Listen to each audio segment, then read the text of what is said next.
Good morning. It is Thursday, September the 15th. I'm Shane Seeley, and this is the CBC Morning Report. Expect the heat wave blanketing Barbados to get more intense in the coming days. That's the prediction coming from the director of the Barbados Meteorological Services, Sabu Best. Sharing the most recent data with the Morning Report, he says the maximum temperatures have been trending just above 34 degrees Celsius. However, the apparent temperature, that's how it feels on the outside, has been as high as 41 degrees, mainly in urban areas and around Bridgetown. Here's what he had to say. From, I think, around Saturday, we started to get a bump up to above 34 degrees Celsius in the urban areas. It was more peaking around 32, 33, but then we started to get those peaks, or more consistent peaks, from Saturday. This Saturday just gone. And we're seeing it consistent, like I said, now every day in the urban areas, it's going up to 34 degrees Celsius. And we expect that today and tomorrow especially, and I'll explain why. There is now a tropical depression, number 7, to our east-northeast, which we're monitoring. And it poses no threat, I got to tell you, absolutely no direct threat to Barbados, none whatsoever. It's going to pass way north of us on Friday going into Saturday. But there's no threat, absolutely, to us, direct. But it has an indirect impact on us. And that indirect impact is that the air, if you want to call it the air supply or the general northeasterly trades, is going to be cut off and the winds are going to drop off. It can get really light, and so it's going to feel a lot warmer outside. Temperatures in the urban areas for sure are going to climb right up to those 34s, may go to 34.5, but we're not going to necessarily see temperatures going to 36 and 37. That would be really extreme. We don't anticipate that at all. And that tropical depression is now Tropical Storm Fiona. It's moving to the west at 13 miles per hour. Its maximum sustained winds are 50 miles per hour, and its location is 16.6 degrees north, 53.0 degrees west, and it's moving towards the northern Leeward Islands. There are no watches or warnings, however, in effect, as this storm is expected to trend further north of the region. However, according to the Met Boss, no records were broken, and this is now in relation to those high temperatures registered across the country. He says there's still need for more data to determine if these heat waves are lasting longer than usual. Now, the Atlantic hurricane season has been quiet. You just saw Fiona there in the Atlantic, away from land masses. In fact, for the first time, though, in more than 25 years, there were no systems recorded during the month of August. However, Mr. Best says there are signs that activity will pick up in the days and weeks ahead. August was, as we actually noted in our climate newsletters, record-breaking in terms of how long ago since that actually happened that we had 0 near tropical storms in the Atlantic Basin in years. It's over 25 years. And the unusual quietness of the seasons for us mostly due to the for the greater part of the Atlantic Basin, particularly in the central and western side of the Atlantic Basin, the upper level winds have not been that conducive to help or aid in the development of the tropical cyclones. A lot less so for just off the west coast, but as the systems come off the west coast, they're supposed, as they move further towards the west, and they encounter an environment that's not so conducive. And so this very short-term anomaly for this type of La Nina season is not expected to stay there all the time. And so now it's starting to weaken a bit, and now we're starting to see some systems start to develop. We had Earl, we had Daniel, and we're going to see some more as the season goes on. That's the director of the Barbados Met Services, Sabu Best, speaking to me here on the Morning Report, giving us updates not only on the Atlantic hurricane season, but also on this heat wave that has been affecting Barbados. We'll have further updates as we take you through the remainder of the week. We'll take a break here. When we come back, we'll have some updates on the pandemic and the war in Ukraine.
In our COVID-19 updates, Parliament has passed a resolution to extend the public health emergency here in Barbados by another 3 months until December 21st.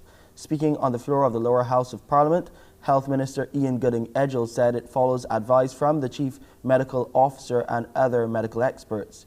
He added that the move is critical so as to prevent an erosion of the gains achieved, such as the decline in the COVID-19 positivity rates and positive cases. In light of this, he warned some measures will remain. One obviously has to do with the indoor mask wearing, which we have to maintain at this point in time until further notice.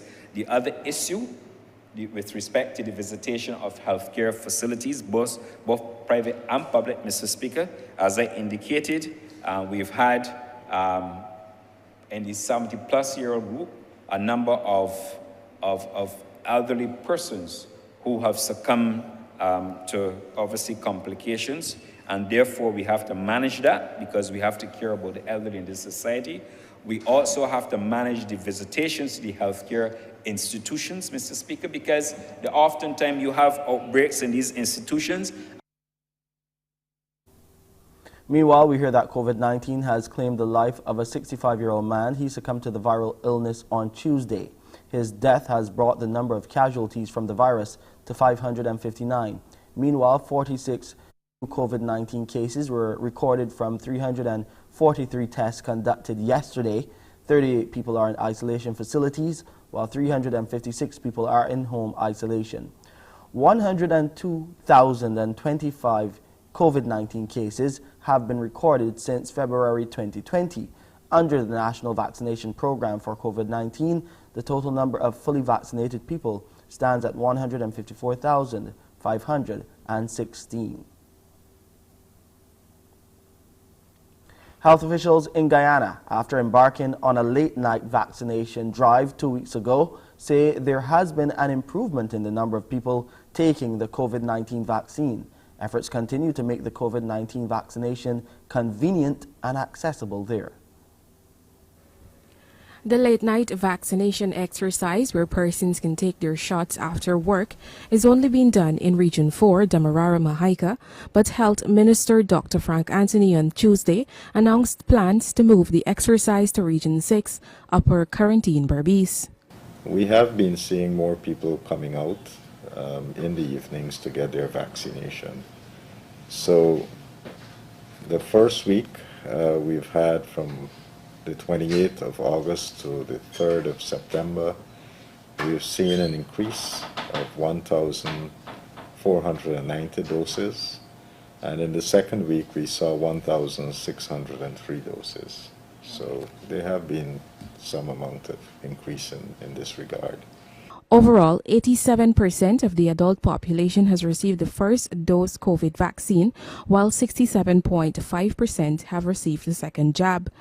In the 12 to 17 age group, 48.9% received the first dose and 35.9% received the second dose.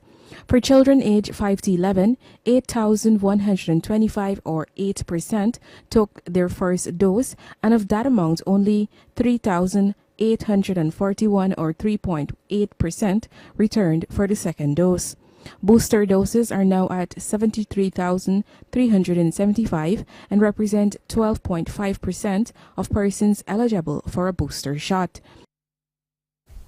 Let's go to the war in Ukraine now. And the Ukrainian President Volodymyr Zelensky has visited recaptured towns in the northeast of the country. That was on Wednesday, sending a strong message to the Russian President Vladimir Putin that Ukraine intends to keep Russian troops on the run.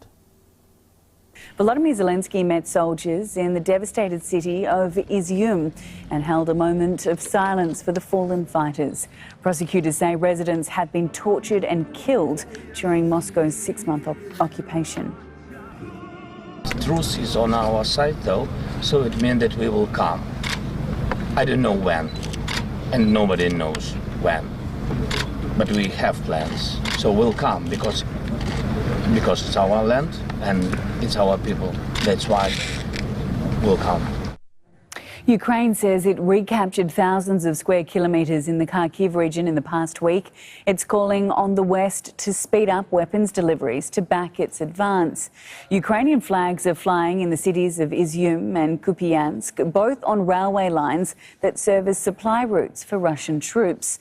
Ukraine says it's also made gains in the south near Kherson, but at a slower pace. Hoda Abdelhamid travelled to the newly retaken area of Balaklia to speak to people about their lives under Russian occupation. It was a trip organized by the Ukrainian police, but many villagers turned up to meet the visitors, expressing not only relief but also shock at how quickly the occupying forces left. For months, they were cut off from the world, living in fear, says Olga Ivanova. These are tears of relief after she witnessed the chaotic retreat of Russian soldiers. We found 16 of them hiding in a cellar with nowhere to go. Others left with stolen cars and bicycles. That's how the Russian retreat was. It was on September the 6th. They ran away. They didn't leave. They ran away. The officers fled first and left the lower ranks behind. The next day, 2 missiles hit the only school in the village of Verbivka. That's where they were based, says Nadia. They left behind uniforms and ammunition. She thinks they bombed it to destroy evidence of their presence. Her daughter used to study in this classroom. Balaklia was the first significant win for the Ukrainians since they started this counteroffensive at the beginning of September. And as we were driving here, we saw similar scenes of destruction along the road. Now, this is very similar to what we had witnessed north of Kyiv in places like Bucha and Irpin when the Russians pulled out earlier this year. As we drive towards the city of Balaklia, more scenes of a hasty withdrawal, an army in disarray, shelling from afar the territory it had just abandoned. Here, the occupation hub was the police station. Up to 8 people were held in these windowless cells. One of them was counting the days, long days of beatings and torture in some cases. Forensic experts say forces from Luhansk, one of the 2 self-proclaimed pro-Russian republics, were also here. Not far away, war crimes investigators are already at work. 2 bodies are being exhumed, but there are so far no traces of the mass killings seen in Bucha, north of Kyiv. Ukraine says it has reclaimed 300 communities, home to about 150,000 people. But Russia still holds large parts of the country. The hasty retreat may signal Ukraine struck first where the Russian defenses were weakest. Well, let's go over to Pearson now. On Thursday, he focuses on the youth. Let's get the specifics from him right now as he gets ready to take you through another edition of Morning Barbados. Pearson, what are you looking at today? Well, we're not just looking at that today, the young people alone, but today we're also looking at mastering mindset. That's just ahead of a summit here, and we'll meet the person behind that. Plus, we'll meet her and talk to her a little bit about a book called Rebel Woman. Why has she written that book, and how can our female folk benefit from what's therein? Also today, she's young, she's Grenadian, and she's living her dream. That dream has led her to write her first children's book. She'll join us to talk about her story and what that book could mean for young girls and others in the field of aviation. Also today, what's your purpose and how has life's travails helped you to fulfill that purpose? Trisha Carter thinks she knows the answers, and so she'll join us to talk about that and share with you some inspiration. Just a little bit of what you can expect when you join me at 6:30 for Morning Barbados. Back to you, Shane. Well, I have some good news for you, Pearson, and other motorists across the country. You'll be paying less at the pump from today. You'll find out by how much. And we'll look back at the Prime Minister's presentation in the U.S. Yesterday. The details to that story and others coming up right here on the Morning Report.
Prime Minister Mia Motley made an assertive presentation as she appeared before a U.S. Congressional committee yesterday in her defense of the country and the wider Caribbean's right to be free from unfair blacklistings and the resulting challenges. Her appearance as a witness before the committee, which is led by U.S. Congresswoman Maxine Waters, was a follow-up to a meeting between CARICOM and some representatives of the Financial Services Committee held here in Barbados back in April. Lisa Broom has those details. In a forceful statement to the U.S. House Congressional Finance Committee, Prime Minister Mia Motley said the punishment being meted out to Barbados and the region is unfair and misplaced. She was referring to Caribbean countries being placed on various grey and black lists, leading to international banks pulling out of these territories, or what is known as de-risking.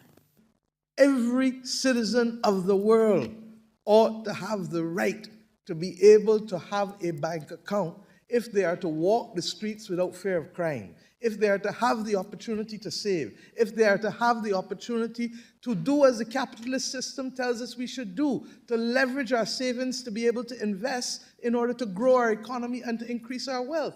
And every country in the world ought to be able to have access to affordable banking services to fuel trade and to foster and enable remittances. Speaking on the topic, when banks leave, the impact of de-risking on the Caribbean and strategies for ensuring financial access, she said financial institutions in the Caribbean are not the sources for what the U.S. is worried about: money laundering and financing terrorism. Russia didn't choose the Caribbean to hide its money. Russians didn't choose the Caribbean to hide its money. They chose the metropoles. They chose London and New York and Switzerland and Luxembourg. And you only have to do as Tom Cruise told us in that famous movie, follow the money. Follow the money. Where has the money gone? It hasn't come to the Caribbean.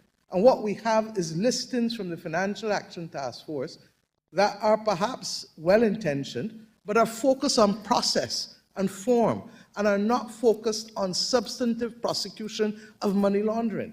That is the equivalent of saying that I'm more interested in whether you adhere to rules than in finding where the money launderers are. Ms. Motley, who was accompanied by Trinidad and Tobago's Prime Minister, Dr. Keith Rowley, explained what she and the Caribbean hope to gain from appearing before the committee.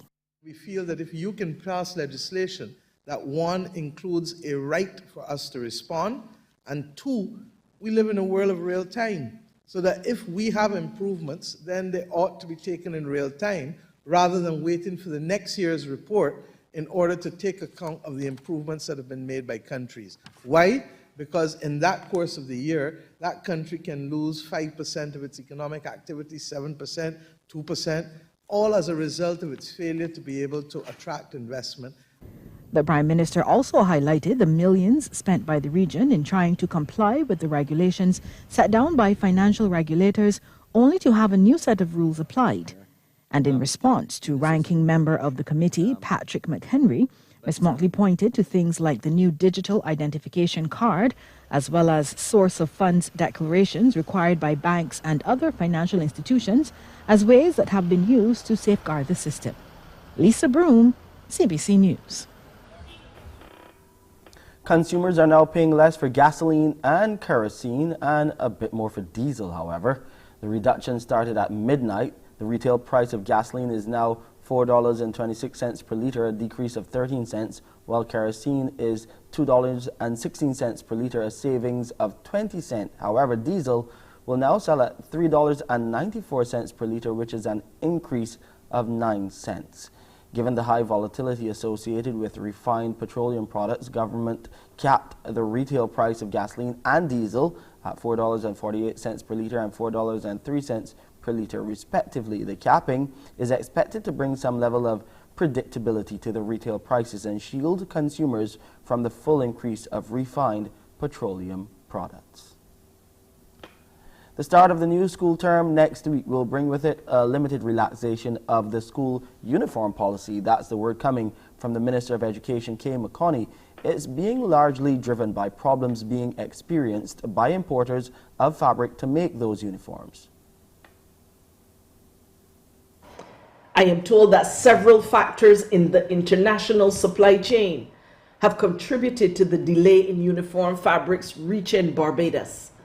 Among them, the intermittent shutdown of several factories where the fabric is made overseas, the slow consolidation of shipments due to transportation challenges between multiple cities, and shipping connections that were held back when a main vessel bringing the shipments to Barbados was delayed getting privileges to berth at one of the transit countries in the region where it had to stop before coming to Barbados.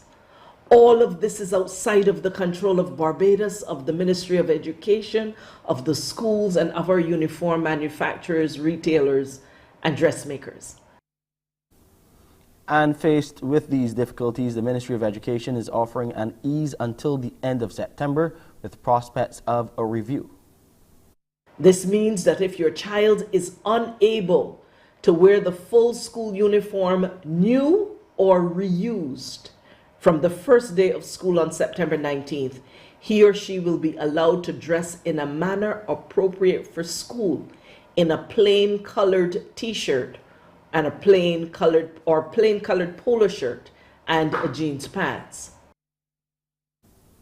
Sporting news now, a proud moment for Barbadians yesterday as they braved the heat and came out in their numbers to celebrate the achievements of 4 of this island's bright talents in the areas of cycling and track and field. Damien Best reports. Well, it was just after 1 p.m. that the JetBlue flight number 1561 carrying track athletes Jonathan Jones and Shade Williams touched down at the Grantley Adams International Airport from New York. As casual as ever, the 2 athletes emerged from the aircraft to a warm round of applause from Sports Minister Charles Griffith, Permanent Secretary Yolanda Howard, Director of Sports at the National Sports Council Neil Murrell, and President of the Barbados Olympic Association Sandra Osborne. Also on the tarmac was UK-based cyclist Amber Joseph, who arrived on island last week.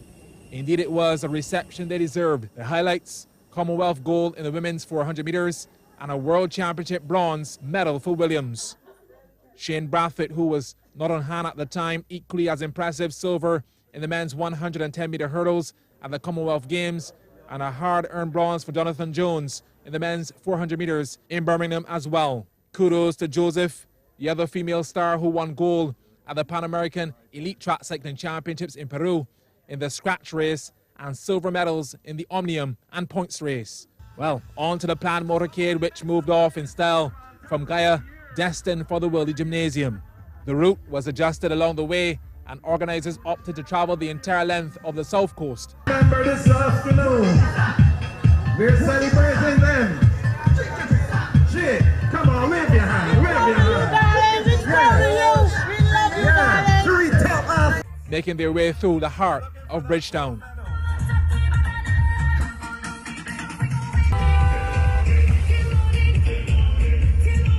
And once at the Garfield Sobers Gymnasium, the athletes thanked the BOA and government for their support over the years and any additional assistance to come. The BOA have always been a huge part in my federation. There isn't anything that I could really ask more. They've always given me support in every way that they possibly can. And even when I haven't performed the way that I have wanted to, and I've had a bad result that I think is a bad result, they've always reassured me that, you know, keep working hard. Being a collegiate athlete, increased funding would be always appreciated. And also the implementation of some kind of mental health initiative or program to help athletes, because I know myself, I had, this year was my most successful year as an athlete, but it was also the most I dived into like my mental health, seeing therapists, seeing sports psychologists before big competitions to help me to get over the nerves I would have and to be able to perform at my best. So not just for myself, but for the other athletes, the younger ones, and even the ones that might be next to me. I agree with both what Jonathan and Amber said. The BOA is always a help in terms of funding over the past couple of years, but I'll have to write a list of demands and get back to you. And that's our sports for this morning. Let's look at weather now. The temperature on the outside right now is 25.6 degrees Celsius. It's feeling more like 31 degrees Celsius, however, and the relative humidity has risen to 90%. The barometric pressure is 1012.2 millibars, and those winds are coming from the north-northwest this morning at 10 kilometers per hour. We'll see a high tide this morning just after 7 at 7:08.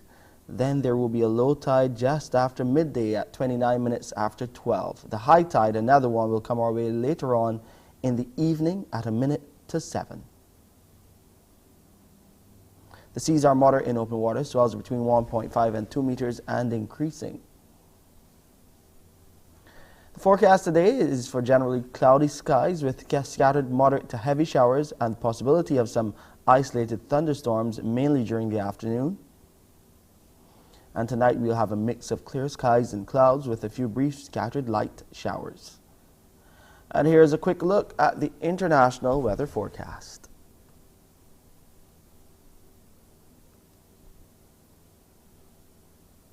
And that's it for this edition of the CBC Morning Report. I'm Shane Seeley. I'll see you at 7 with headline news. Up next is Pearson with Mornin Barbados. Wake up, wake up, wake up, wake up. Barbados, get up. Good morning, Barbados, good morning. Good morning to you. Good morning, morning, morning, morning. Good morning to you. Good morning, morning, Barbados, good morning. Good morning to you.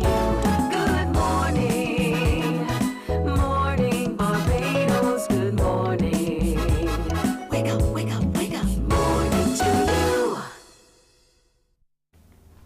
Good morning, everyone. Welcome to today. Today is Thursday, the 15th of September, 2022. I'm Pearson Bowen, welcoming you. Indeed, thank you for joining me every morning, indeed, on YouTube and on Facebook as well. Continue to interact with yourselves and interact with us in that space. Now, today being Thursday, we share with you a couple of youngsters who are continuing to work alongside the founder and leader of Let's Unpack It. They're some of the people who work from the engine room, and we'll share their journey with you in just a little while. Plus, you get a chance to have some fun with us this morning as we seek to unscramble some letters. An American rock group sang the song Dust in the Wind. A Barbadian young woman has written a book called Pollen in the Wind. Any differences, any similarities at all? And what is she seeking to tell us when she writes that book, Pollen in the Wind? Trisha Carter will join us to tell us what's it all about. We'll also today be introducing you to a young Grenadian woman who is in aviation and who thinks that other young women ought to be equally in aviation. She's only 24, and she'll share her story and she'll share from the pages of her book she's written just for children in just a bit.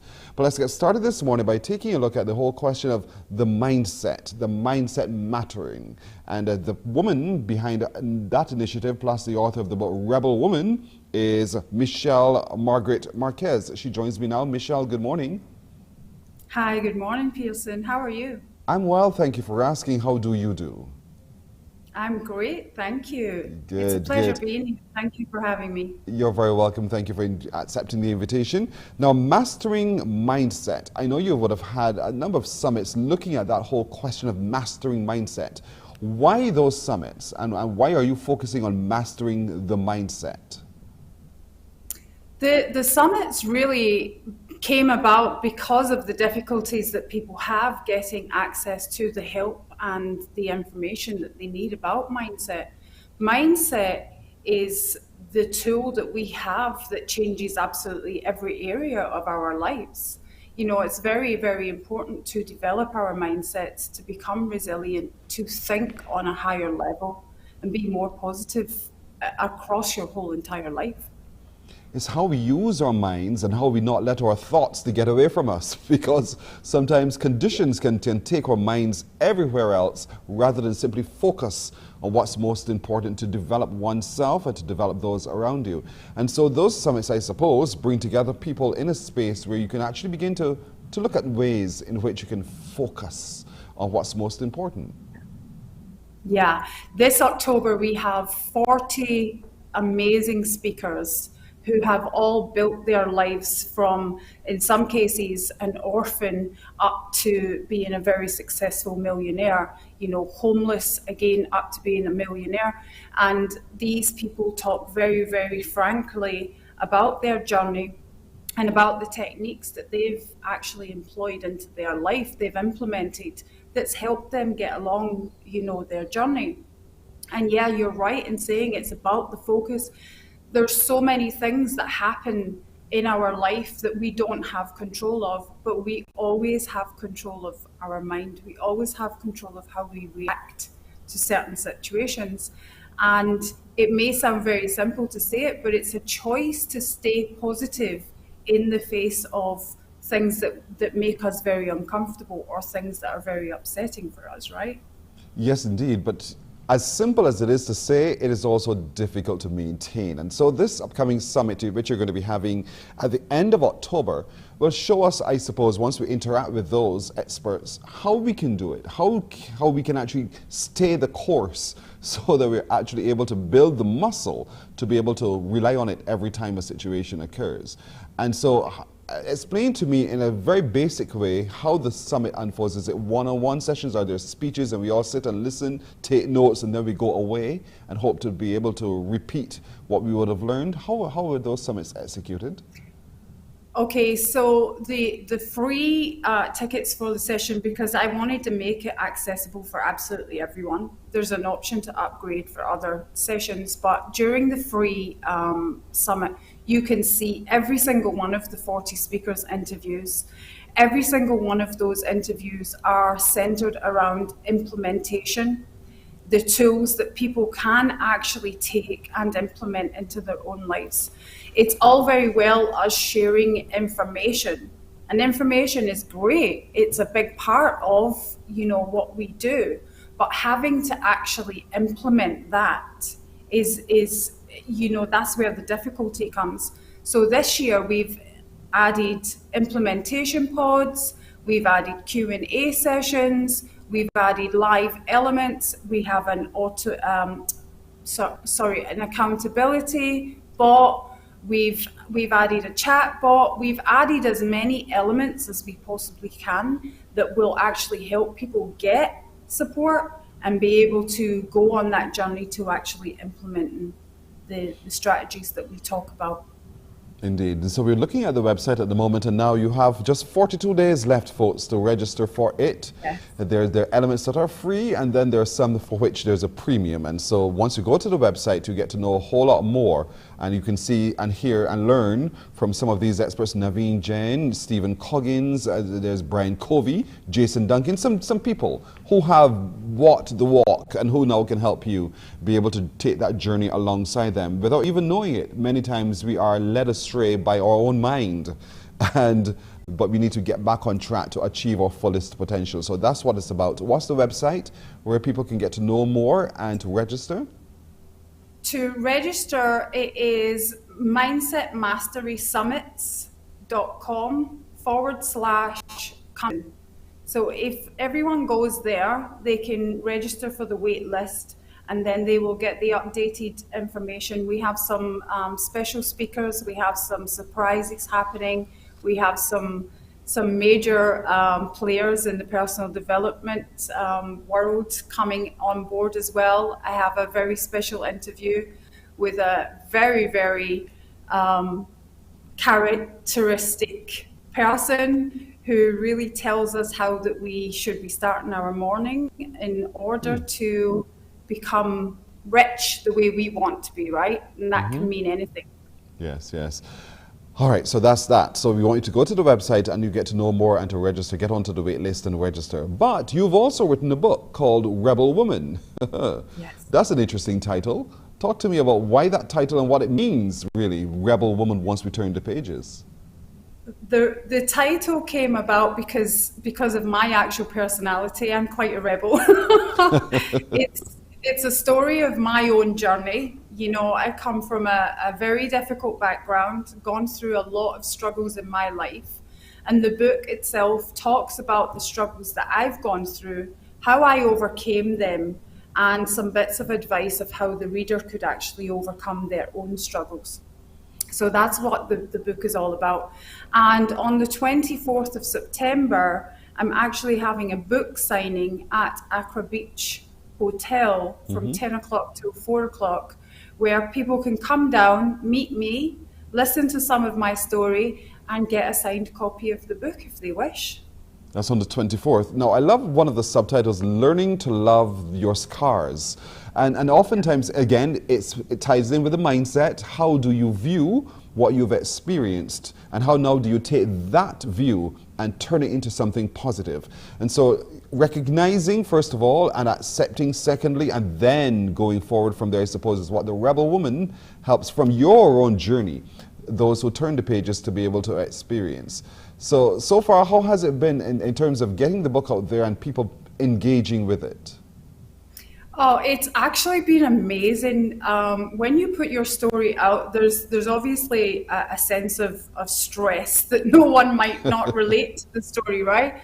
But I've been contacted by women who have said that this has helped them change their entire life, women who have said it's helped them take their power back, it's helped them change things in their families, their marriages. The feedback has just been absolutely phenomenal. So the push for me is to get this book in as many people's hands as possible. And in actual fact, I invite each of the reader to write a note in the book. There's some pages in the book for the notes, and pass it on to the next woman that they want to impact.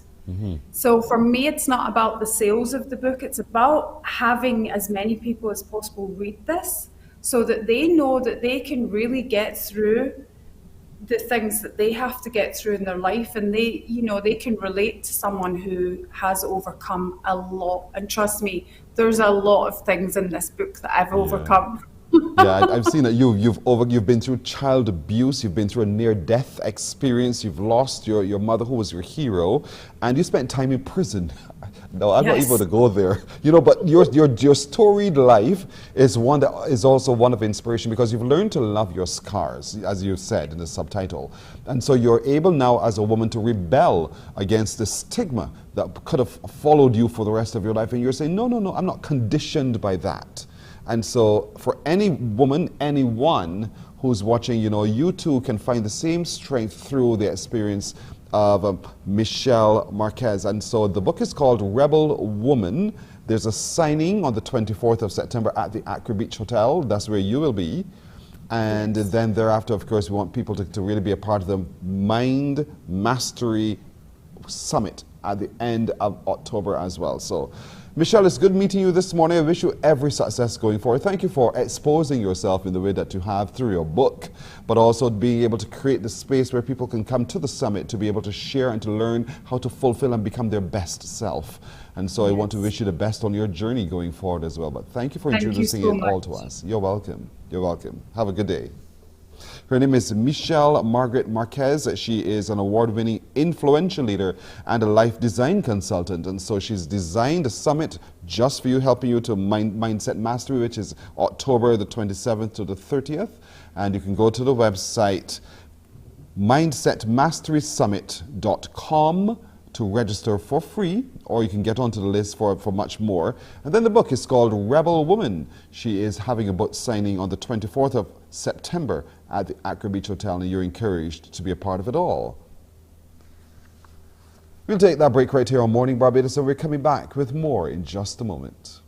Morning, morning, morning. Good morning. Good morning to you.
Morning, morning, morning. Good morning.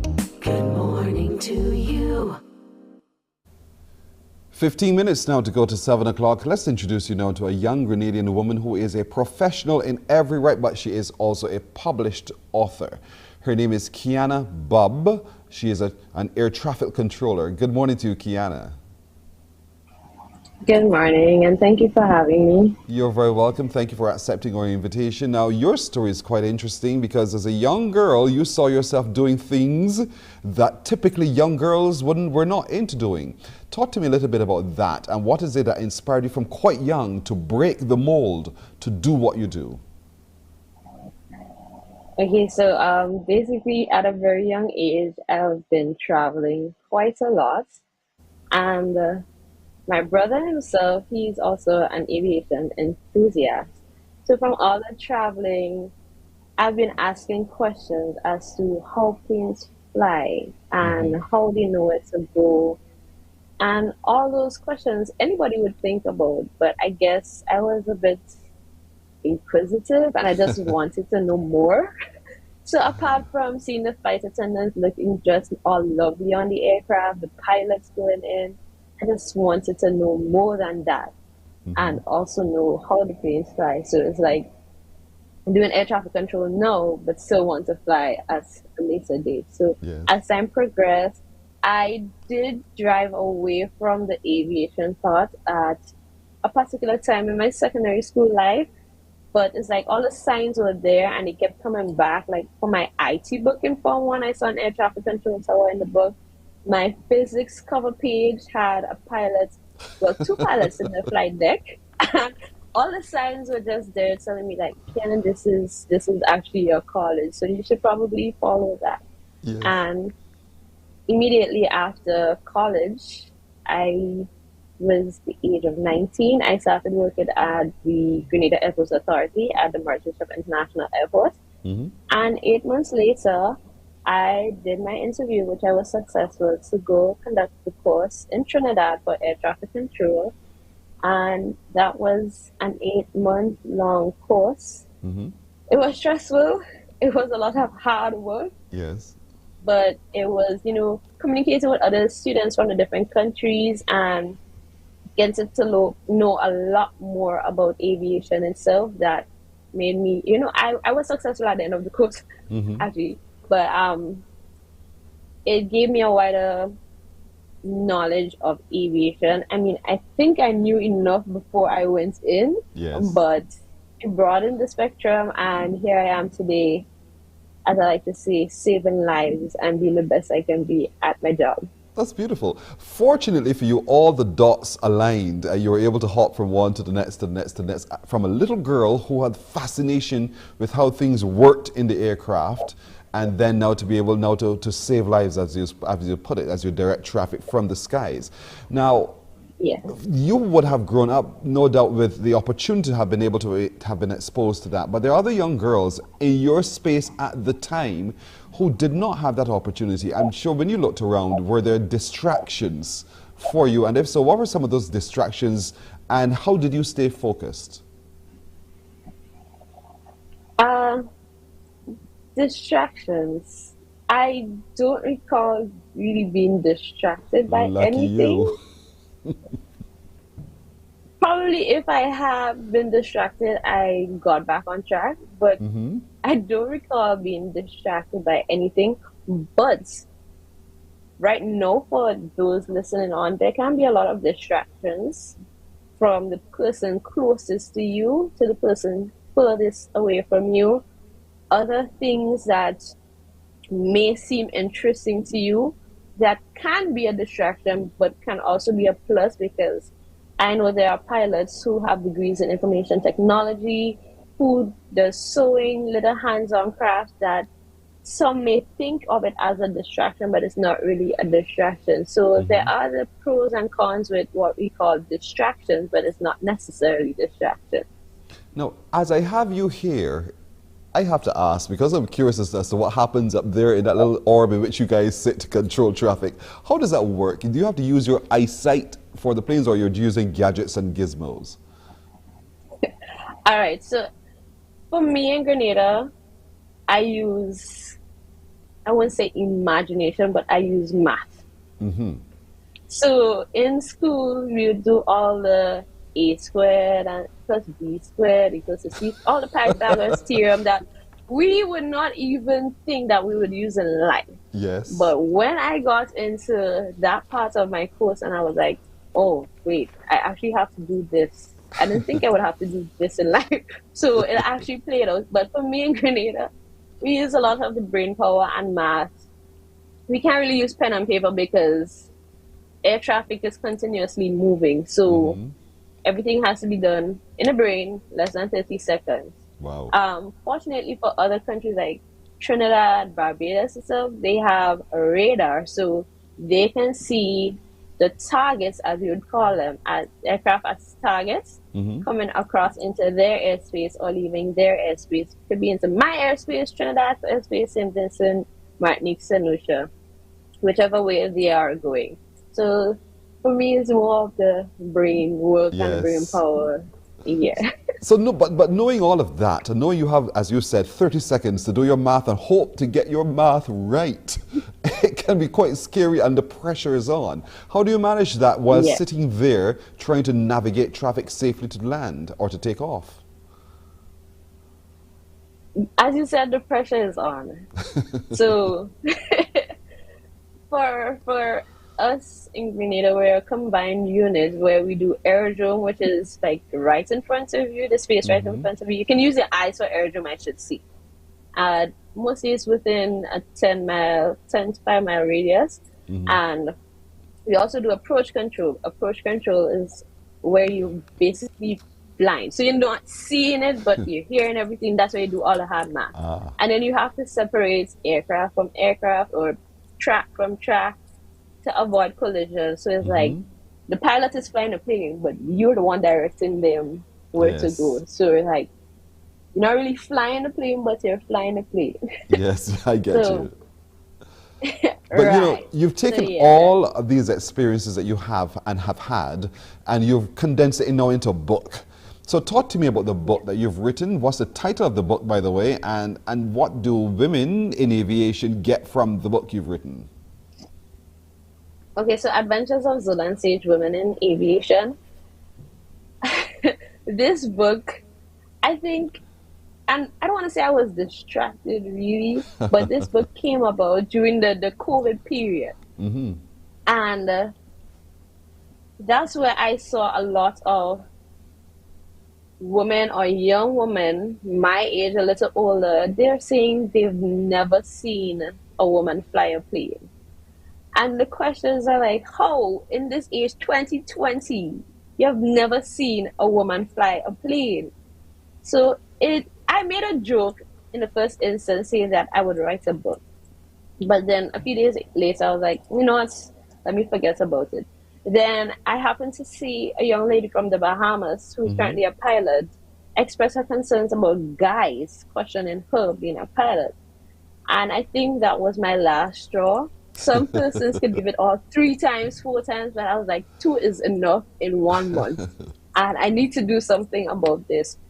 So I immediately got pen to paper, well, in this case, fingers to keyboard, and typed out my story.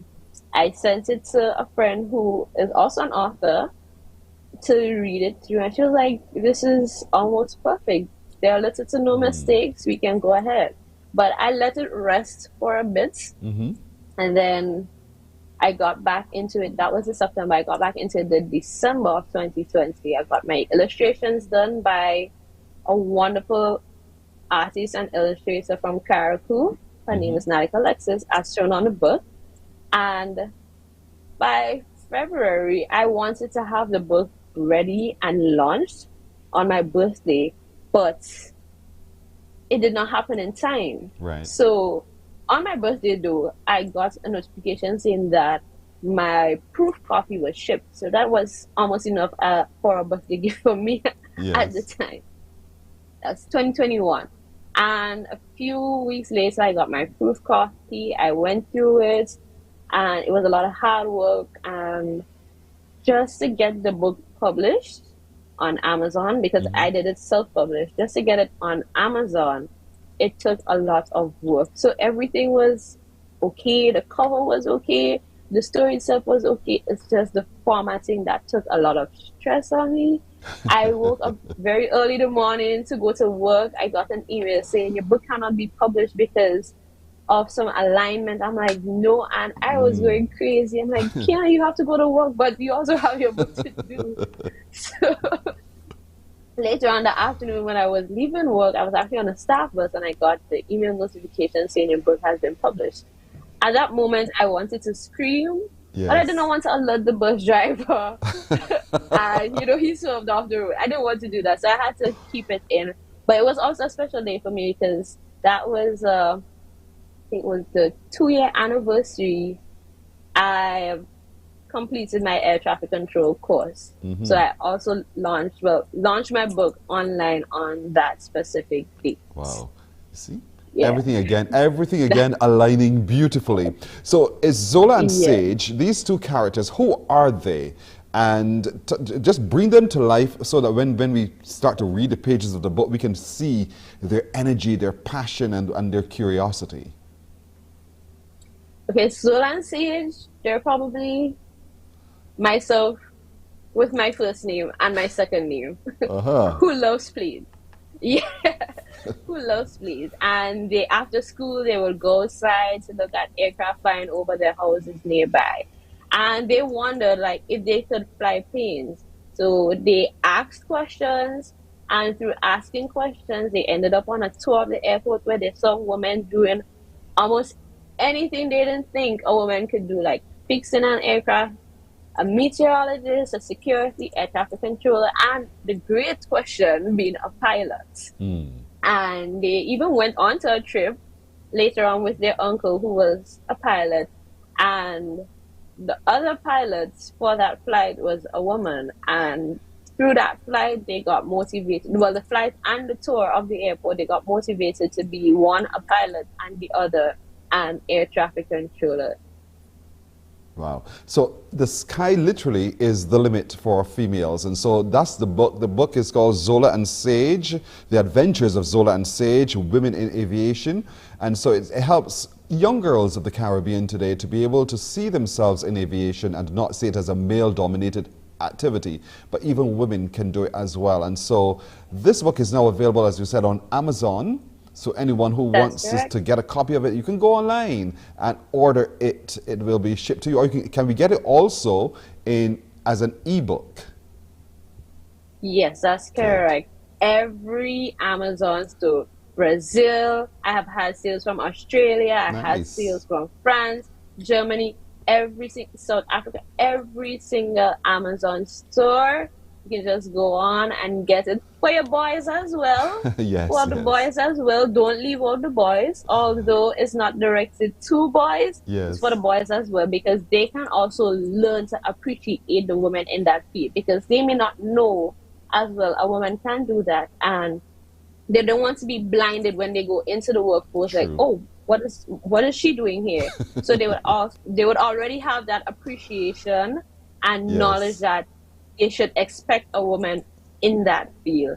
And so it's basically to encourage both boys and girls from a very tender age to my age, even older, because it's never too late to get into it. So now that the writing bug has bitten, what's next, Kiana?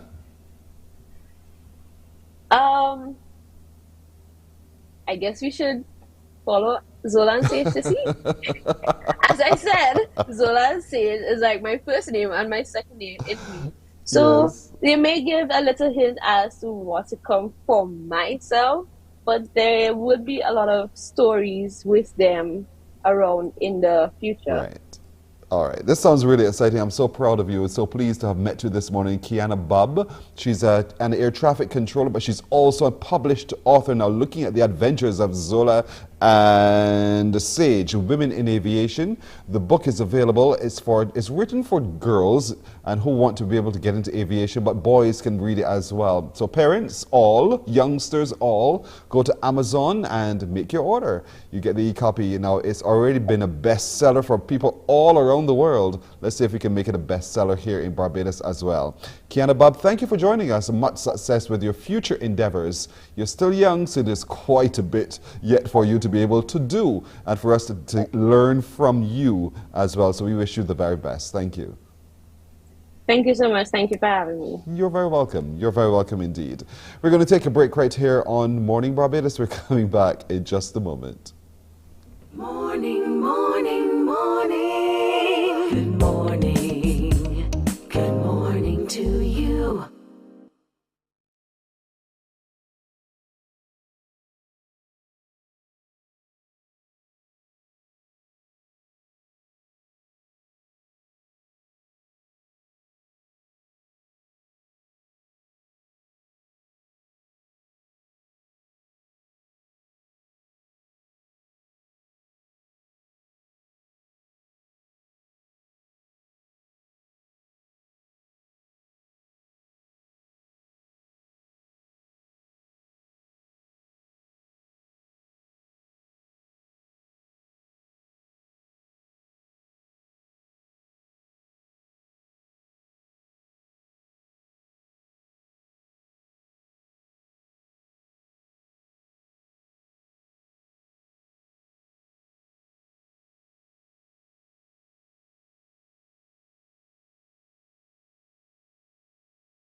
Morning, morning, morning. Good morning. Good morning to you. In just a bit, we'll update you on the news, but let me just remind you that still to come a chance for you to be able to unscramble some letters. Can't wait to hear what words and what you come up with, how creative you are to use those words in sentences. So look out for that opportunity and a whole host of fun. We'll get to meet the author of the book, Pollen in the Wind. What does that mean and how much is that in alignment with her life's story? Trisha Carter will join us this morning. What's this about, Pollen in the Wind? Can't wait to hear more about that. We meet a couple of young people as well who continue to work with the program Let's Unpack It.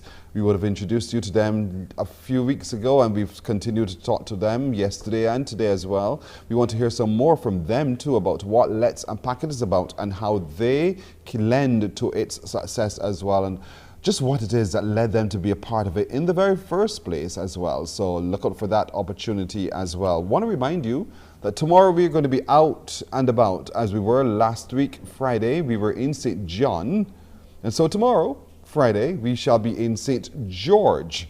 So every great reason for you to wake up even extra early, not to miss a single beat of tomorrow morning when we are out and about in the parish of St. George. So look out for that. We can't wait to take you there and to be with you in St. George as well. But I believe it's time now for us to hear the very latest in news. Here is Shane Seeley. Thank you, Pearson. Here is your headline news for this Thursday, September 15th. Expect more intense heat over the next few days at least. The prediction is coming from the Barbados Meteorological Services and comes as Tropical Storm Fiona has developed in the Atlantic. Director Sabu Best has been sharing the most recent data with the morning report, while maximum temperatures here in Barbados have been hovering on both sides of 34 degrees Celsius. The apparent temperature, which is how it feels on the outside, has been as high as 41 degrees Celsius, mainly in urban areas and around Bridgetown. And Fiona's presence in the Atlantic will mean it will feel even hotter in the coming days, according to Mr. Best. I spoke to him yesterday when the system was a tropical depression. from, I think around Saturday, we started to get a bump up to above 34 degrees Celsius in the urban areas. It was more peaking around 32, 33, but then we started to get those peaks or more consistent peaks from Saturday. This Saturday just gone. And we're seeing it consistent, like I said, now every day in the urban areas is going up to 34 degrees Celsius. And we expect that today and tomorrow especially, and I'll explain why. There is now a tropical depression, number 7, to our east-northeast, which we're monitoring. And it poses no threat, I got to tell you, absolutely no direct threat to Barbados, none whatsoever. It's going to pass way north of us on Friday going into Saturday. But there's no threat, absolutely, to us, direct. But it has an indirect impact on us. And that indirect impact is that the air, if you want to call it the air supply or the general northeasterly trades, is going to be cut off and the winds are going to drop off. It can get really light, and so it's going to feel a lot warmer outside. Temperatures in the urban areas for sure are going to climb right up to those 34s, may go to 34.5, but we're not going to necessarily see temperatures going to 36 and 37. That would be really extreme. We don't anticipate that at all. And it may be hard to believe, but there were no records broken in relation to those high temperatures registered across the country. He says there's still need for more data to determine if these heat waves are lasting longer than usual. The Atlantic hurricane season, for its part, has been quiet so far. In fact, for the first time in more than 25 years, there were no systems recorded during the month of August. However, Mr. Best says there are signs that activity will pick up in the days and weeks ahead. August was, as we actually noted in our climate newsletters, record-breaking in terms of how long ago since that actually happened that we had 0 tropical, near-tropical storms in the Atlantic Basin is years. It's over 25 years. And the unusual quietness of the seasons for us mostly due to the, for the greater part of the Atlantic Basin, particularly in the western, central and western side of the Atlantic Basin, the upper level winds have not been that conducive to help or aid in the development of the tropical cyclones. A lot less so for just off the west coast, but as the systems come off the west coast, they're supposed, as they move further towards the west, then they encounter an environment that's not so conducive. And so this very short-term anomaly for this type of La Nina season is not expected to stay there all the time. And so now it's starting to shear, it's starting to weaken a bit, and now we're starting to see some systems start to develop. We had Earl, we had Daniel, and we're going to see some more as the season goes on. Meanwhile, Tropical Storm Fiona formed late Wednesday, becoming the 6th named storm of 2022, the 2022 Atlantic hurricane season. As the system moves towards the northern Leeward Islands, several islands have been placed under a tropical storm watch. The watch is in place for Saba, St. Eustatius, St. Martin, Antigua and Barbuda, St. Kitts and Nevis, Montserrat, and Anguilla.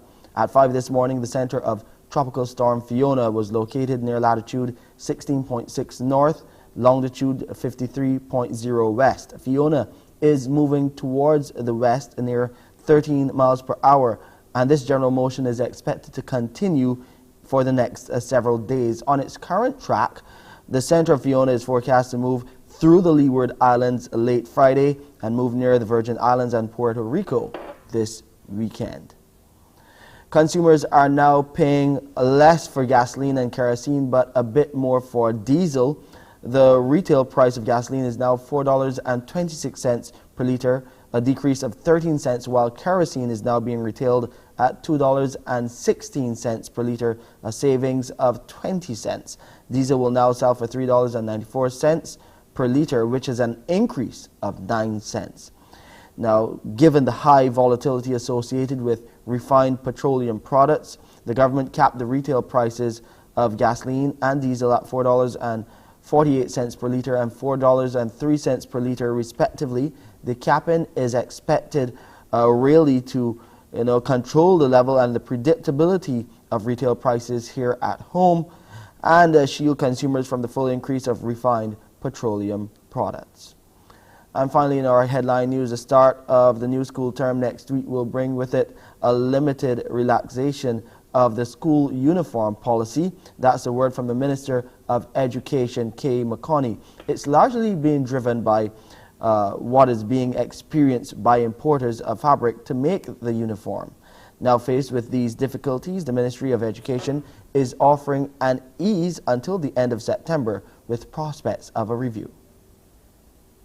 This means that if your child is unable to wear the full school uniform, new or reused, from the first day of school on September 19th, he or she will be allowed to dress in a manner appropriate for school in a plain colored t-shirt and a plain colored polo shirt and a jeans pants. And that's our headline news for this Thursday, September the 15th. I'm Shane Seeley. It's back over to you, Pearson. Shane, thank you. 10 after 7, a break, and we're coming back with more on Morning Barbados in just a moment. Morning, morning, morning. Good morning. Good morning to you.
Morning, morning, morning. Good morning.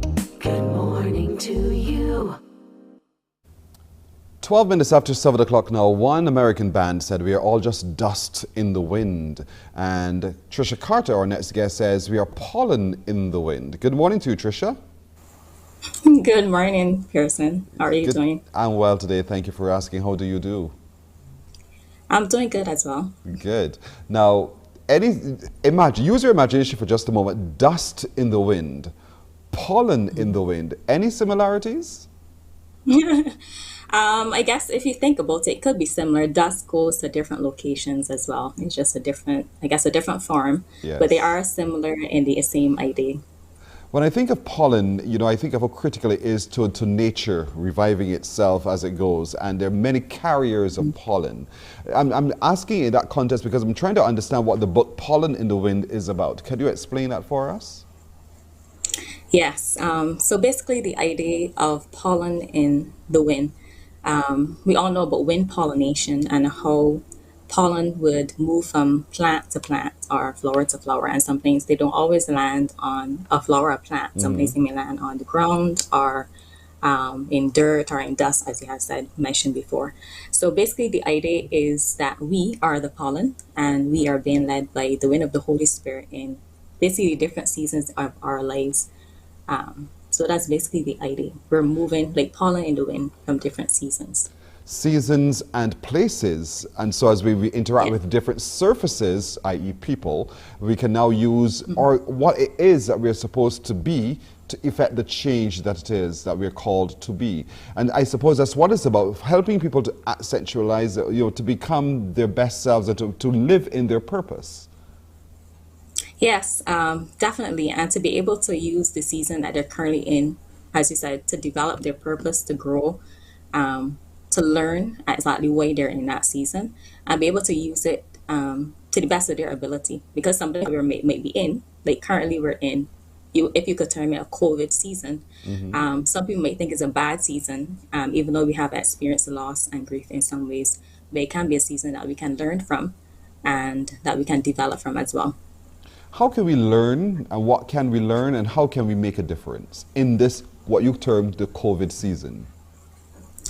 Well, I think this season has really given us the opportunity to develop ourselves in the area of technology, especially as it's the online. A lot of things have become online. We're able to access and interact with more individuals internationally and not only locally, internationally and regionally. So it has given us opportunities to develop online and also prepare us for times where we may not be prepared for bad situations, because we have experienced a lot of sudden changes that we weren't expecting within the past 2 years. So I think that has also helped us in that area. What is it that inspired you to write the book Pollen in the Wind in the first place? Well, my own experience, I was transitioning through a season. So I would have experienced change in my own personal life. So that's where the whole idea of Pollen in the Wind came from. So it's basically from my personal experience of changing seasons, how to transition, and me being able to use that season, even though it was not a season that I may have liked, or one that I did like, but be able to use it for my development. You're a God-fearing woman, so you understand the mystery of God. You understand also the awesomeness of God. And so, while we don't understand why flowers pollinate in the first place, but we know that wherever they land, they become who they are, and they're not determined by the condition in which they operate. They just be who they are. And so, using your faith, how can you help anyone who turns the pages of Pollen in the Wind understand that you are to help change, you are not the one to be changed?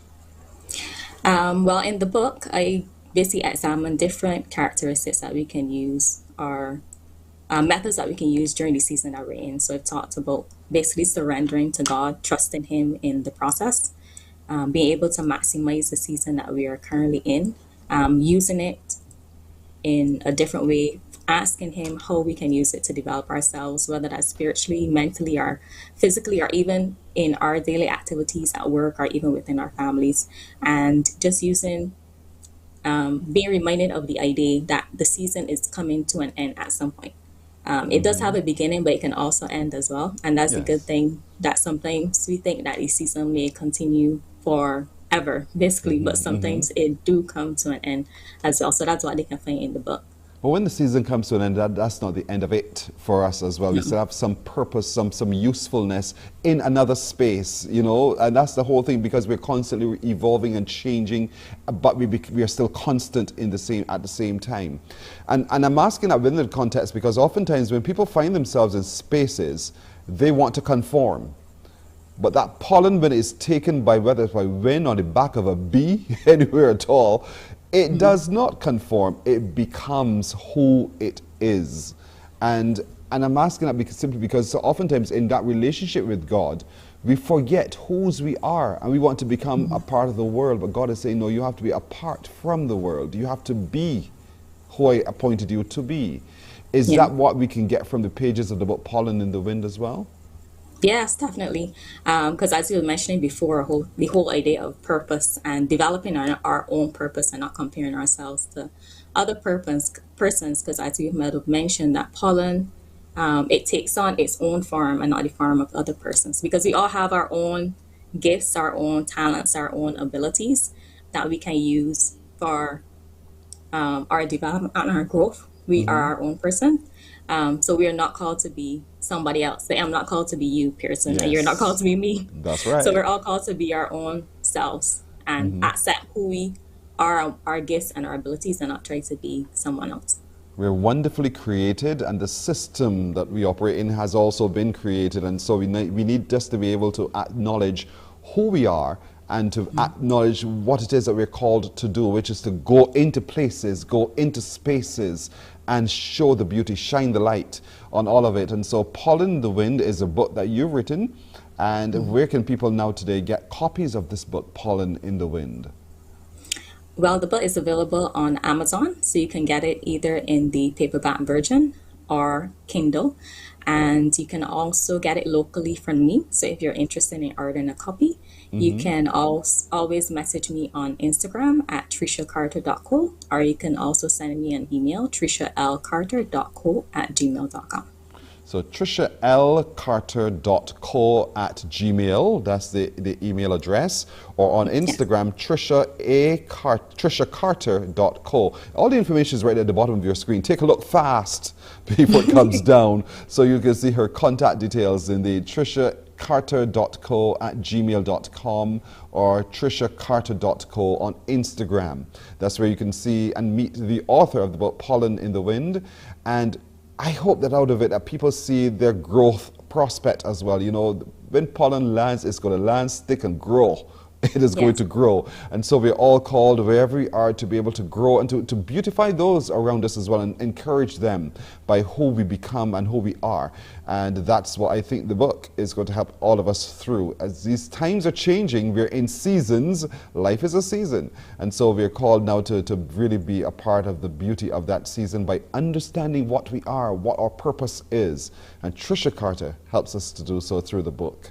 Thank you so much, Trisha. All the very best with this and all of your other adventures as you continue to live your little young life. Thank you very much for joining us. Yeah, thank you for having me. You're very welcome indeed. You're very welcome. We're going to take a break right here. We're coming back with more on Morning Barbados in just a moment. Morning, morning, morning. Good morning. Good morning to you.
Morning, morning, morning. Good morning.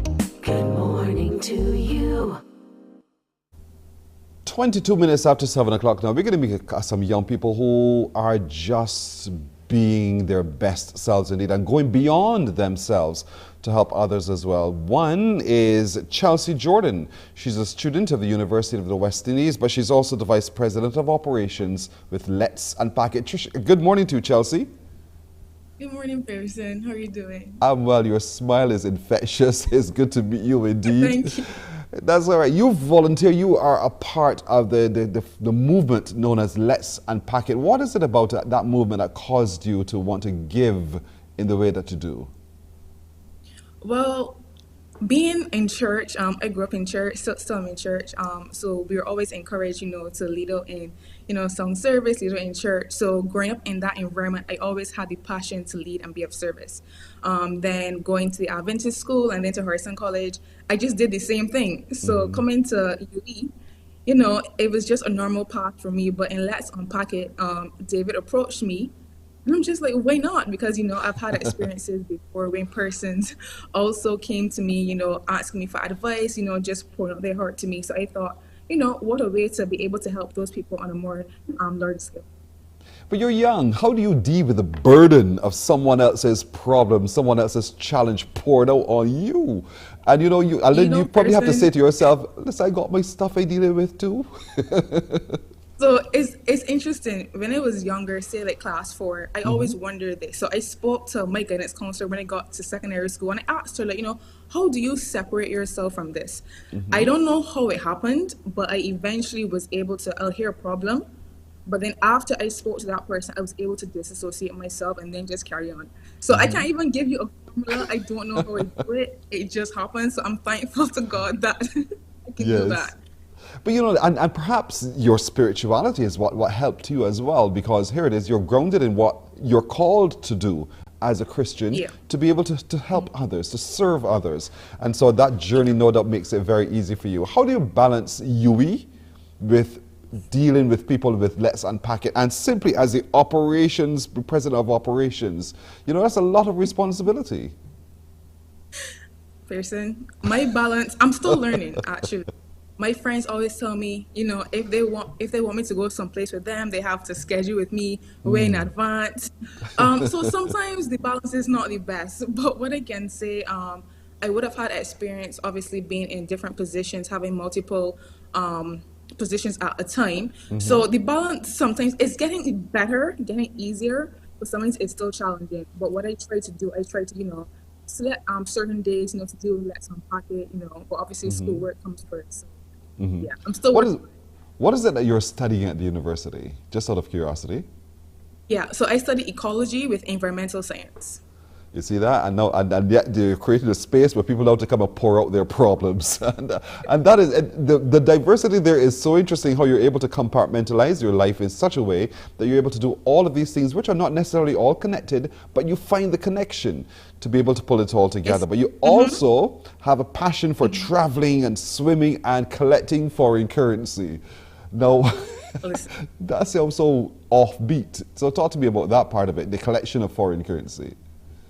So when I was younger, I realized that each state in the US had a different 25 cent. So I was just like, okay, so it's away from the normal coat of arms that they have.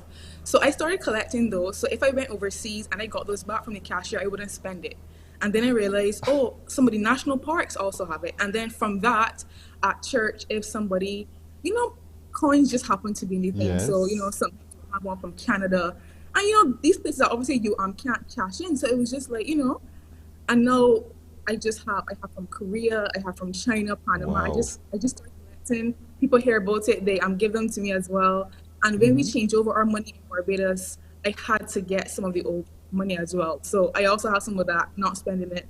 It's going to become priceless one day, and that value would appreciate astronomically. Yeah. Now listen to me, Chelsea, because I did not know that from state to state the 25 cent piece was different. I thought 25 cents is 25 cents is 25 cents with the American Eagle, and that's it. Yeah. Every state has their own 25 cents. So You whatever have- was significant in that time, some have the moon landing, you may have apple picking from certain places. There's even a Hawaii 25 cent as well, which I also found interesting, considering that it's not a part of mainland, but yeah. Now So listen, each 25 cent is different. You're going to make me look at money completely differently now going forward, indeed. I want to come back to Let's Unpack It and your sharing of your time with Let's Unpack It. Now, paint that picture again for those who may have missed it before when David was on and he talked about it and then may not have gotten it. What is Let's Unpack It? Yeah, so Let's Unpack It is a mental health safe space created for young people, just to come and share, be open, be vulnerable, without that fear of, being judged by other person. So this was created, ironically, just before the pandemic hit Barbados. They had this great idea, it was DJ and a backpack. He was just doing that, as he said, to get his followers, to be able to be more open and, just talk freely. And then it just snowballed into something that we would have never thought would have happened in a million years. Because now you're beyond the million years, you're heading for quite a following indeed. Talk to me about how important it is for young people to have that space. I mean, you're young, you're at university, and we know sometimes either you become very creative or you become very down-spirited. So talk to me about how important it is to have that space in Let's Unpack It for young people like yourselves. Yeah, I think it's very important because, as persons say, you're not giving a voice to the voiceless, but you're giving a voice to those who don't have the space to speak. So when we speak about finances and support from either friends or family, even, just the idea of, being a child or being young and, not having issues or shouldn't be having issues, privacy, for example, all of these things that sometimes we would have gone through at one point in our lives, but we aren't sure how to deal with it or we aren't sure how to speak up about it. You know, so that's very important to Let's Unpack It. And in our advocacy movement, we're trying to hit all of those points because, yes, we are young and we may not have 2 and 3 jobs, but, you know, we still have issues. You know, we still have troubles in school. We have troubles with our peers. We don't have money to pay, you know, for a therapist, for instance. So a lot of these things that are affecting us, we really thought it important that we need to bring those to the forefront so that persons understand the grave situation that we're having. Stranger to volunteerism either. I mean, yes, you do what you do at church, but there are so many other areas that you serve our society. Could you tell us a little bit more about what you've been doing and been up to at this very young and tender age? Okay, so a major thing for me since I went to university, I was an Office of Student Services and Development volunteer. So helping with orientation, campus tours, you know, anytime that they needed volunteers at UWI, I would help that. I would do with them that. Then Circle K International, which is the collegiate arm of Kiwanis in Barbados. I was president for 2 years at a club in Kayfield, then I became international trustee.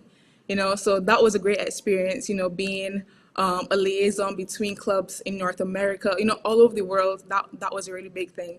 And then also last year, I was the Faculty of Science and Technology representative on the Guild of Students. So those are just some of the things that I was involved in, you know, giving up my time, you know, helping my community. Force with all of this, she's still with Let's Unpack It. All of this she's doing with that. But in 2017, you received an award, the National Nice Youth Ambassador Award. Do you recall? I do. And Auntie Tracy, I love her so dearly. We lost her about a couple of years ago, but she really saw something in me. And I remember I was at school and she called me, Chelsea, are you at school? She said, yes, Auntie Tracy, I'm at school. But I didn't know what was happening. I was in the cafeteria and then I just saw all these big banners and everything come out, and she called me outside and she presented this to me. And this award, at the time I got it, I didn't really understand what it was about, but now that she's not here anymore, it feels more impactful, you know, because she saw something in me. Even when to me, you know, sometimes you don't think that you're doing that big of a job, right? She saw something in me and thought that, you know, I was honored. I was honored, you know, and was supposed to have this award. But yeah, it really means a lot to me. That's beautiful. Now, young people watching today, I want you to give some advice, because they think all the time as if, you know, you're trying to encroach on my time. But how do you change that perspective around so that they see that their time is also to give back? Talk to me about that process and what you would want young people to be able now to do, learning from your own experience.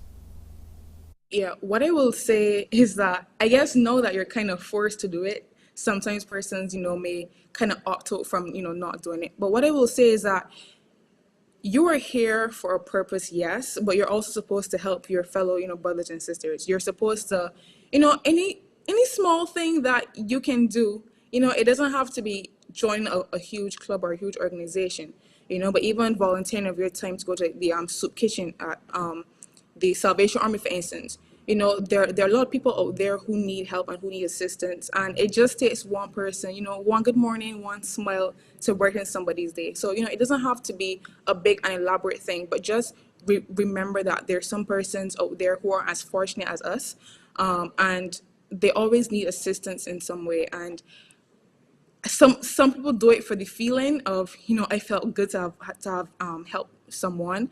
Some do it because, you know, it's a requirement now from the government to get your give out hours. But, you know, whatever you do it out of love, you know, do it out of passion, and just do it out of wanting to help your community move forward. That's excellent, excellent indeed, Chelsea. So for those who want now to remind us how we can, because you're mostly operating in an online space with Let's Unpack It. Where can we come and where can we engage with you? So Let's Unpack It Co. on medias, and for our website, letsunpackit.com. Instagram, Twitter, YouTube, Facebook, we're all over. Yes. So folks, it's a very safe space to engage with each other as well as you go. And they talk about everything under the sun. So whatever it is that's concerning you, let's unpack it in the space known as Let's Unpack It. So Chelsea Jordan, as president of operations, you hold quite a big title, but I can see that you have the energy, the passion, the capacity to be able to deliver indeed and deliver well.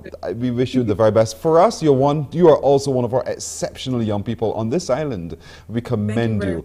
You're very welcome. Have a good day. You as well. Thank you. Thank you. Thank you very much indeed too. All right, before we go to break, let me remind you folks, tomorrow morning we are coming to you live from the lovely parish of St. George. I want you to wake up early and see all that we will showcase with you, showcasing only the very best of the parish of St. George. So that's tomorrow morning on Morning Barbados. We're going to take a break here. We're coming back in just a moment.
24 minutes now to go to 8 o'clock. Another one of those joining us also works with Let's Unpack It and is also a student. He's actually pursuing his master's degree. His name is Maurice Walks. Maurice, good morning to you. Good morning, Pearson. How are you doing? I'm doing well. How do you do? I'm all right. I'm a bit tired. I don't wake up this early. That's your fault. That is entirely your fault. You're right. So adjust your clock, my brother. Now here it is. You've volunteered to be a part of Let's Unpack It. You are actually the Vice President of Special Events. Now that's quite an interesting title. What is it that you do or are expected to do as President of Special Events? So my role essentially is to get some events planned and get them organized for the organization. Mainly, I have been before that position, I was in charge of designing and producing content for the LUI Instagram page. So you would see some of my work on that Instagram page. But I'm mainly in charge of planning the events and making sure that they come off well. So I was actually able to plan a panel discussion surrounding the impact of music on mental health and the impact of COVID-19 on the mental health of musicians. Now, all of this you do purely voluntarily. You don't ask for a cent. And so here it is. Why is it that you choose to do it this way when you know you have the skill set that you could charge for? I think it's more important to me to actually serve than to charge money. I don't think that everyone has the money or everyone has the ability to pay. But it doesn't mean just because you can't pay for it doesn't mean you don't have the need. And I think that that's so important. Meeting the need first and then maybe asking for payment after. I want you to explain all of that again within the context of young people, because there's a move today by young people, and Lord knows I'm not picking on you young people, but if you don't pay me for it, I ain't doing it. That's generally the response that they tend to want to give, that everything has a cost and therefore you must meet that cost first before you even do anything. But you're saying no, change that mindset, because that's not the purpose for which we're necessarily designed. So talk that out to some young people this morning so they understand that giving back is also equally important. Yeah, I think giving back is so important because if you take that sort of mindset, which I can understand completely, um, the issue with that, however, is there's certain things that you needed. If you look at yourself, there's certain things that you needed that you couldn't pay for, and just because you couldn't pay for them, it doesn't mean that you didn't need them at the time. I also think that it's important to get your skills, and find out where your motive is at, because if you are there just to get money, then you could easily be corrupted, and you probably see that with a lot of leaders. So I think it's more important to make sure that you do the work and look to inspire people more than making a dollar. And Indeed. it pays more, honestly, I can tell you from my experience, it pays more to see these smiles on people's faces when you are able to serve them, rather than being served. Yeah, and you're quite right. I mean, you are a musician, so you understand what it means to pour out from your space inside and your passion and to watch the reactions. Let's talk a little bit about that, because at some point you also would have led at Harrison College, the school choir. You are a musician of note as well, so talk to me about your musical experience and musical career so far. Okay, yeah, so I have been playing since the age of 6. I started on piano, and there was actually a period of time where I did not want to continue, but things changed at 16.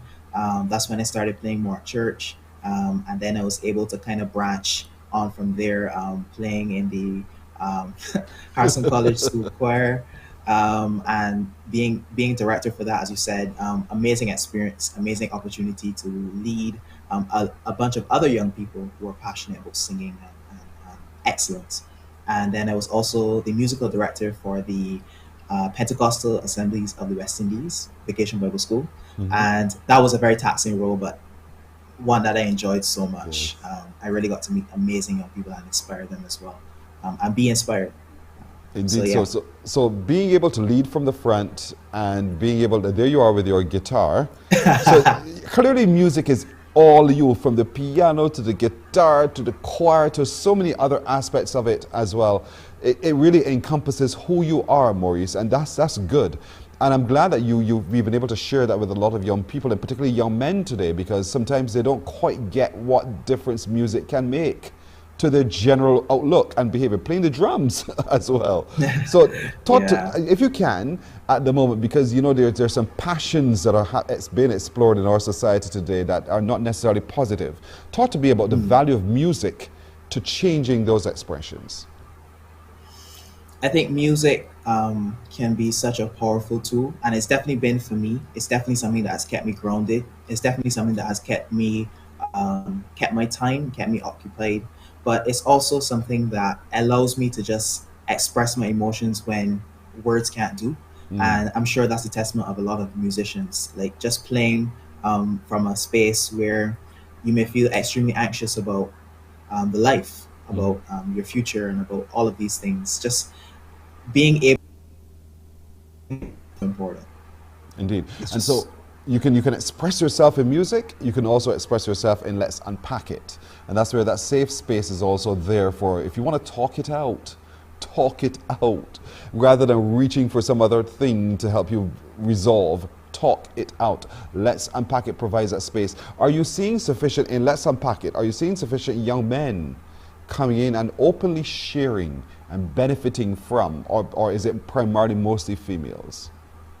I've seen a couple men come on our Instagram lives, for instance, and share some of the insights and some of their perspectives, and they've been so enlightening. I wish men would come on and share more, because I think men have a lot of wisdom, but it's been suppressed for years. And I also think that a lot of men are bitter because they haven't been able to have that outlet to kind of express themselves and be heard and be desired to be heard. And that's what I guess Let's Unpack It message to you. We want to hear you, essentially, and we want to hear what you have to say, because it's very important and it's very valuable to us, especially moving forward in this society. So there's a perception that men don't like these formal sessions. You come to a forum, and so you have to adjust the way you approach the guys. is that also part of your consciousness as Vice President of Special Events when it comes to determining how you create the spaces for this kind of interaction? Yeah, that is something we consider. I think that when men are able to feel comfortable without the fear of being judged or fear of being like lashed with like quick comments or just their opinions being thrown to the side, then they'll speak up. They'll speak up. But If you that's just. Mhm. Because I'm curious now, if you could, Maurice, just share with us if something that just may have just popped into your head, or that you would something you wish that you could actually do in terms of a special event where you create that space for people in general to be able to come together and just chill out and just be their best selves. I think an event like that, unfortunately, I wouldn't say to do it online because online forums can be very difficult, especially with connectivity issues and such like that. But I think just having a round table with just chairs and people sitting together and listening to each other, being very respectful of everyone else's opinion, allowing themselves to learn and understand the nuances of and the complexities of different issues that men and women face. And I think once we learn to understand each other better, even if we disagree, we'll be able to disagree with more insight towards like what they're actually going through. And I think that breaks down that thing breaks down key stereotypes that we often see. Understanding the nuance. You're quite right. You're 23 years old, I see. And, to have the level of insight that you have already, talk to me about how is it that at 23 you feel the way you feel, you see life the way you do? What was it that helped you to get to this level of understanding? So mainly it has to do with my faith. I became a Christian at 16. It didn't really make sense to me at the time. The years leading up to it, I just thought it was just like a boring religion with a lot of rules and such like that. But I started to understand that this is really a matter of heart, and God wanted my heart. And so he allowed me, like through reading and through talking with others and stuff, I was able to see what was going on in here. And it gave me more insight into some of the things that I did to protect others from seeing me, to protect others from seeing who I really am and such like that. And it gave me a greater self-awareness. And that's something that has given me a lot of insight in terms of dealing with other people, because I don't think that you can love people and you're not able to love and know yourself. You're not able to understand people unless you understand yourself. Indeed. So God has helped me to do that. Amen on that one. Now you're doing your master's degree as well. At 23, you do your master's. So what is it that you're studying?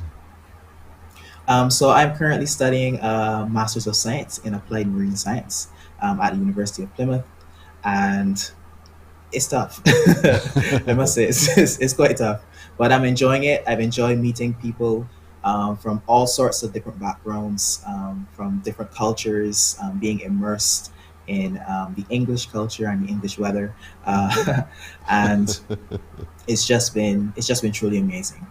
I don't regret that decision. I actually miss it. I'm back home now. Yes. But I really miss it. So yeah. Well, what a journey you've taken through life indeed. And so, Maurice, I really want to commend you on your work that you're continuing to do also with Let's Unpack It, but through your other activities as well, and how you impact so many other people through your music, through your just a good guy attitude, where people can feel free to be able to talk to you. You're open to hearing, you're open to listening, you're open to responding if a response is critical as well, and that you're led by the Holy Spirit. That is also, to me, a very inspiring position that you've taken. I want to wish you the very best going forward with all of your endeavors. I hope you complete your studies to your satisfaction. I know sometimes, we want what other people want, but sometimes we get what we put in, and we're happy with that. So to your satisfaction indeed, and I could only wish you the very best. For us, Maurice, you're also one of our exceptional young people. Thank you for joining us this morning. Continue being as exceptional as you are. Thank you. Thank you so much. Thank you for having me as well. You're very welcome. You're very welcome indeed. His name is Maurice Walks. He is the Vice President of Special Events with Let's Unpack It. He's a musician. He's 23 years old. He's a Christian. And he's also completing his master's degree. Well done to our young people indeed. We're going to take a break here, folks. And when we come back, yeah, man, time for you to unscramble some letters. Stay with us.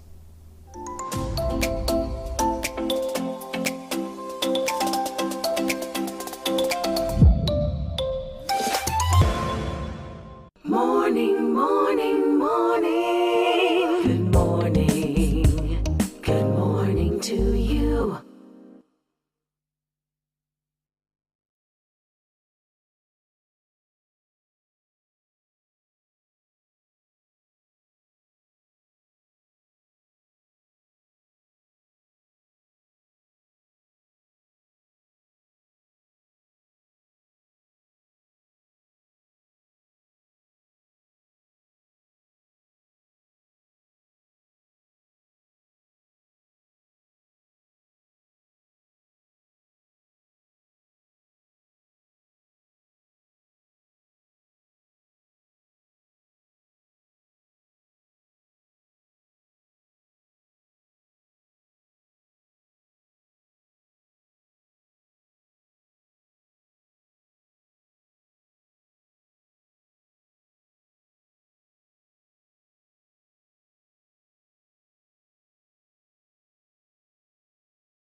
Morning, morning, morning. Good morning.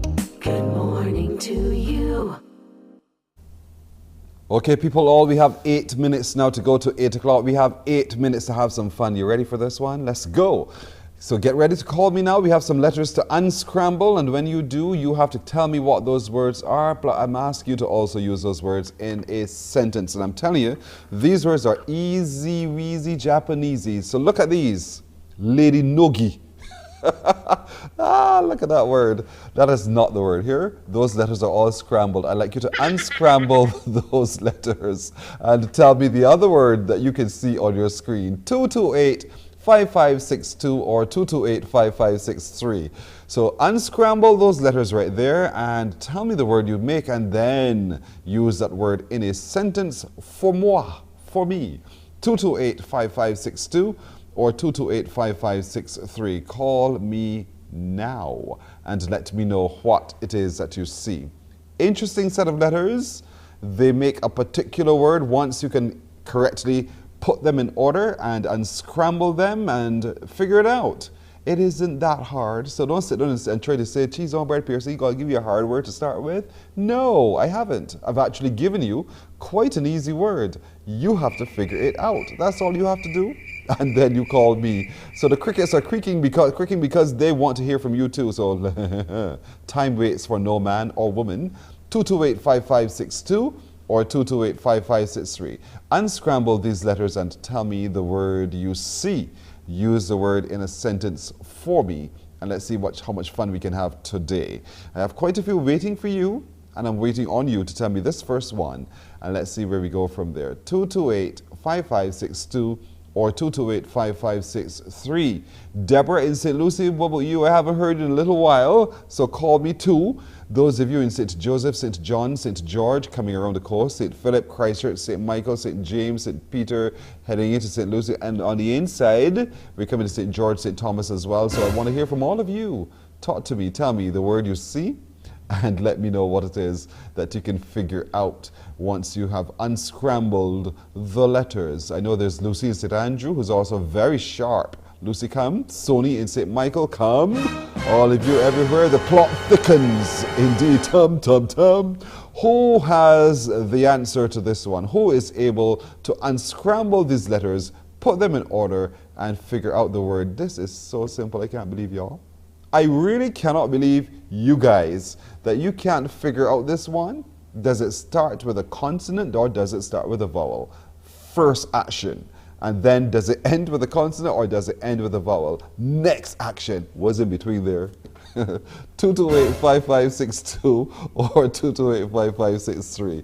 What word do you see? And I'm not giving any hints. I'm not giving any clues because you guys are brilliant. I know that already.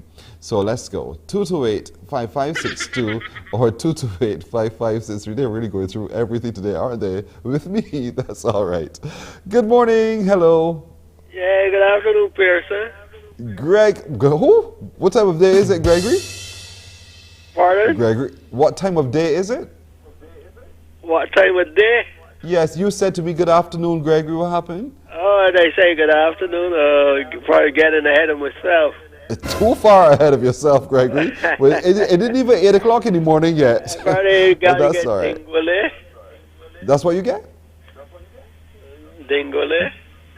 And if it is dingole, use the word dingole in the sentence for me.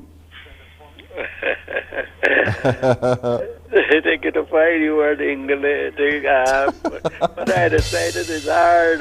I know, that was hard. But you're a poet, so you should be able to just spin these words around and get it right in a second. But that's all right, Gregory. You're absolutely right. Gregory, thank you so much, my brother. All right? Good, good. Gregory is right. It is dingole. And that is how dingole is spelled. D-I-N-G-O-Le. Dingole. So let's give you another one. Look at this one. There are two words on your screen right now. Two words, and this one is so easy. I can't wait to hear how you use this in a sentence. 228-5562 or 228-5563. See? Look there. Roop.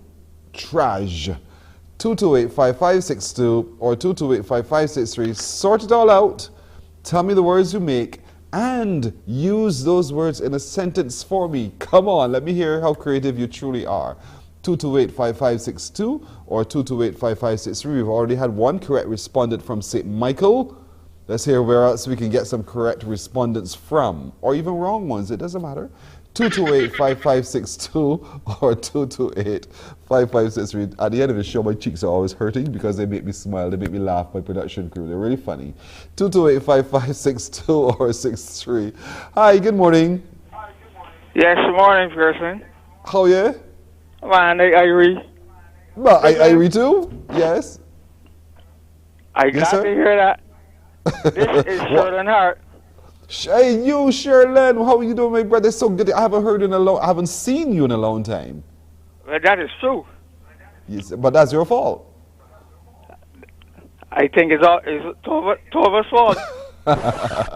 You know, Sherlyn, share the blame. Of course, we always share the blame. Sherlyn and I were in school at Coleridge and Parry together. We were in the same class. We sat next to each other as well in school. So this goes back years. And you all know I'm not a little boy anymore. So Sherlyn, what words do you see on your screen? I see unscramble this. What else? Poor great. You see poor great? So use those words in a sentence for me. Man, they got a girl over here with me that real poor great. Well done, Sherlyn. Well done, my brother. As always, sharp as ever. Thank you, all right? All right, respect, right? Respect too as well. Sherlyn Hart, my schoolmate from Coleridge and Parry. It was years ago, indeed. He's from St. Michael as well. So let's see. Do we have more time for another one, or we don't? No, we. Oh, all right. Okay, no more time, they tell me. So what we'll do, is follow the running order and take the break. And we're coming back in just a moment. Morning, morning, morning. Good morning. Good morning to you.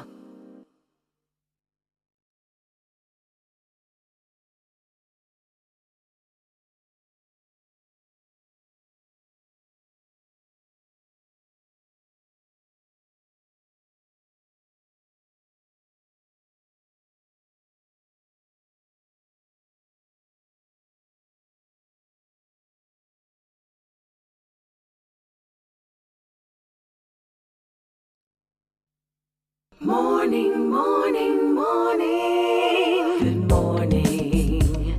Good morning to you. Well, you saw it for yourself. That's exactly where we'll be tomorrow at Brighton's Farmers Market. Tune in very early. We start on Morning Barbados at 6:30. Of course, the morning report starts at 6.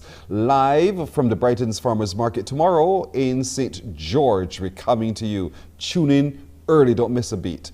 That's it for today. Thank you so much for joining us. My producer has been Nadia Foster. Technical director Samuel Mason. Sound Christopher Blenman. Master control Tamisha Green. I'm Pearson Boyne. For all of them, to each of you, good morning. We'll see you tomorrow from St. George. Wake up, wake up, wake up, wake up. Barbados, get up. Good morning.